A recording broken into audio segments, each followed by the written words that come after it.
한 주간 서울에서는 무슨 일이 일어났을까요? 이번 시간은 TBS 기자와 함께 최신 핫 이슈를 키워드로 살펴보는 시간입니다.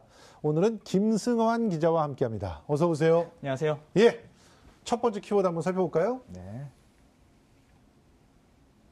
늦더라도 제대로 안전과 관련돼 있는 그런 얘기인 것 같아요. 네, 보통 엘리베이터나 에스컬레이터 예. 공사할 때 맞아요. 조금 늦더라도 제대로 고치겠습니다 이런 말 있잖아요. 예, 요즘에 그렇죠. 네, 요새 학부모님들은 이 의미가 교육 현장에 새겨지길 간절히 바라고 있습니다. 예. 네, 바로 학교 성면 제거 공사 때문입니다. 이게 성면을 제거하고 나서도 그 가루가 뭐 날린다 이런 얘기를 좀 들은 적이 있었던 것 같은데 바로 그 때문이군요. 네, 이제 방학마다 학교에서는 성면 제거 공사가 진행되고 있습니다. 예. 서울시청은 초중고등학교 중에 일부를 뽑아서 공사를 진행하는데요. 예. 성면이 예전에 천장이라던가 건축 자재로 많이 사용이 됐는데 그렇죠. 1급 발암 물질로 판명이 났잖아요. 그렇죠. 한참 됐습니다 벌써. 네, 제거 작업을 진행하는데 문제는 제거를 한 후에도 아이들 책상에 부스러기가 남거나 공기 중에 이렇게 분진으로 떠다니는 게 발견된다는 겁니다. 예. 이 때문에 작년 여름 방학에도 이제 일부 학교가 그런 문제 때문에 이제 개학을 연기했었는데요. 이번 겨울 방학이 끝난 후에도 같은 문제로 여전히 개학을 못 하고 있는 학교들이 있습니다. 근데 왜 자꾸 이런 일이 반복되는 거예요? 그 청소 하나 제대로 못 한다는 말입니까, 학교에서?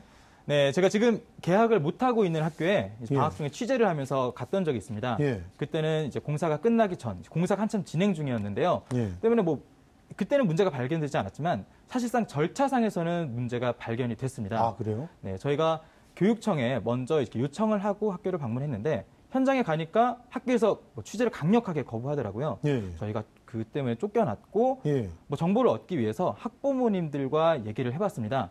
근데 학부모님들의 이제 얘기에 의하면 원래 법적으로 1급 발암 물질을 제거할 때는 전문 감시인이 있는 상황에서 제거를 해야 합니다. 그래야죠. 조심히 해야 되니까요.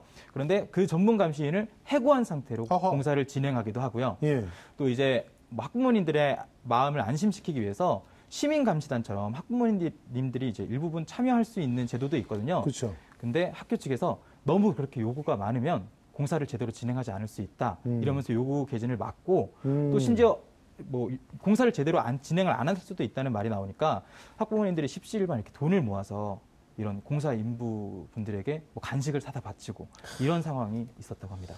아니, 왜 이런 문제들이 또 계속 발생하는 걸까요? 세부적인 이유들은 좀 다르겠지만 진짜 좀 한심하다는 생각밖에 안 들거든요. 네, 결론적으로 공통의 문제가 하나 있는데요. 빠르게 공사를 진행하겠다는 겁니다.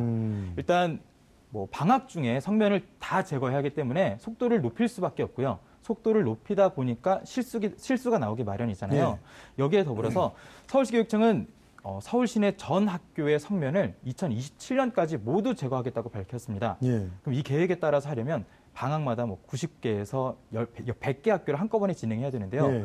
또 업체는 그만큼 수요를 따라오지 못하잖아요. 예. 그럼 이제 검증되지 않은 업체랑 계약을 해서 진행하다 보니까 문제가 발생할 수밖에 없는 거죠. 아니 근데 굳이 방학 때 그렇게 무리해서 하지 말고 차등적으로 좀씩 휴교를 한다든가 방학 기간을 조금 조정해 본다든가 얼마든지 그렇게 융통성을 발휘할 수 있지 않나요? 시민환경단체랑 학부모님들이 그런 걸 계속 요구하고 있습니다. 예. 휴교를 통해서 기간을 늘리고 예. 동시에 하는 학교를 좀 줄여서 예. 늦추더라도 좀 제대로 하자 이렇게 말을 하고 있는데 예.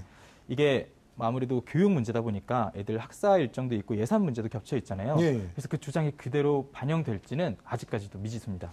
글쎄요. 뭐가 우선인지를 아직도 제대로 모르는 것 같습니다. 진짜 성면 제거라는 이유가 아이들을 발암물질로부터 지키려고 하는 건데 빨리 하다가 발암물질 남아있으면 그게 말짱 도루묵이잖아요. 이런 부분들을 좀 고민하면서 진행했으면 좋겠습니다. 자, 두 번째 키워드 한번 살펴보죠. 올림픽 위원장은 서울 시민? 아니 이분은 독일 분인데 어떻게 서울 시민이 된다는 얘기예요? 네, 일단 토마스 바흐 위원장은 독일 분이 맞고요. 예.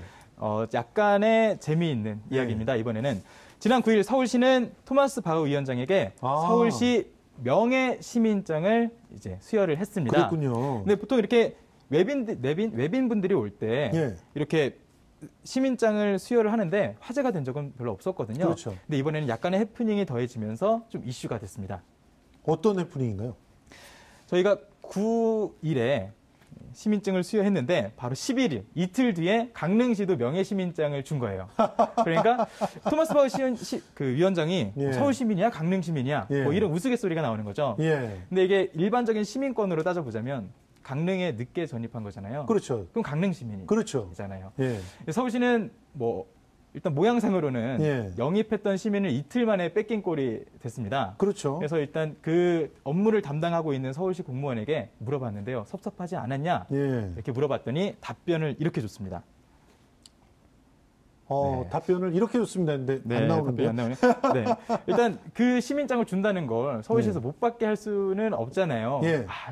부디 그 마음에 서울시가 잊혀지지 않기를 바랄 뿐입니다. 예. 라고 하면서 굉장히 웃으면서 답변을 해줬습니다. 뭐 명예시민증 때문에 생긴 해프닝인데, 근데 이 명예시민이라고 하는 게 사실 시민으로서의 어떤 권리, 책임 이런 게 있는 건가요? 일단 명예시민권이 실제 시민권은 아니에요. 예. 그냥 이제 외교관계를 돈독히 하기 위해서 한 건데 예. 권리라기보다는 혜택이 있습니다. 아, 그래요? 네, 서울 시립미술관이나 뭐 동물원 같이 예. 서울시가 운영하는 시설에 입장료가 면제되는데요. 어허. 다만 의무 대신에 또 이게 지켜야 할 게 있습니다. 예. 이제 서울 시민의 품격을 현저하게 해치는 실수를 할 때는 예. 자격이 박탈될 수도 있습니다. 그렇군요. 아니, 보니까 지금 영화배우 성룡도 서울 명예시민이라고 하고, 네. 히딩크 감독도 서울 시민이네요. 그렇죠. 저에게 처음 굉장히 알았습니다. 친숙한 분들도 있는데요. 예. 이번 평창 기간에도 많은 분들이 서울 명예시민으로 위촉이 됐습니다.